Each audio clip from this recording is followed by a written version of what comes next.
السلام علیکم ورحمۃ اللہ۔ آج ہم جامع الکلم کی حدیث نمبر 12 اور حدیث نمبر 13 پڑھیں گے۔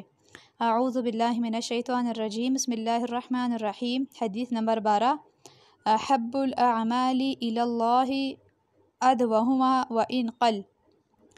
ترجمہ اس کا یہ ہے کہ اللہ تعالیٰ کے نزدیک سب عملوں میں وہ زیادہ محبوب ہے جو دائمی ہو اگرچہ تھوڑا ہو۔ حدیث نمبر 13، لا تدخل الملائکۃ بیتا فیہ کلب او تصاویر۔ ترجمہ اس کا یہ ہے کہ اس گھر میں رحمت کے فرشتے نہیں آتے جس میں کتا یا تصویر ہو۔ حدیث نمبر 12، احب الاعمال الی اللہ ادومہا وان قل۔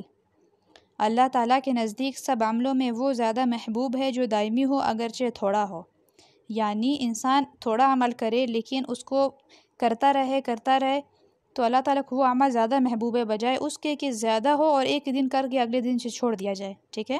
تو وہ عمل جو تھوڑا ہو لیکن ہمیشہ ہو وہ اللہ تعالیٰ کو بہت زیادہ محبوب ہے۔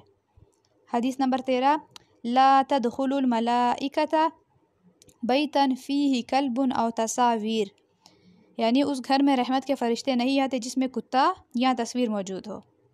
جس گھر میں تصویر سے مراد یہ جو دیواروں پہ لگی ہوئی تھی بڑی بڑی تصویریں یا ڈیجیٹل اس میں جو مطلب ایک فزیکل فارم میں جو ایک تصویر موجود ہوتی ہے وہ تصویر جائز نہیں ہے، ٹھیک ہے؟ دیواروں پہ لگی ہو یا کہیں پہ آپ نے سجا کے رکھی ہو، اس طرح کی کوئی تصویر اگر ہو، یا کسی گھر میں کتا ہو، ایک تو حفاظت کے لیے کتا رکھا جاتا ہے، اس کی اجازت ہے، لیکن شوق کے لیے یا دکھانے کے لیے اس کے لیے اگر پالا جائے کتا تو اس گھر میں فرشتے داخل نہیں ہوتے، ٹھیک ہے؟ ان دونوں احادیث کو اچھی طرح سے یاد کر لیجیے گا، اس کی عربی بھی اور اس کا ترجمہ بھی۔ اپنا بہت سارا خیال رکھیے گا، مجھے اپنی دعا میں یاد رکھیے گا۔ اللہ حافظ۔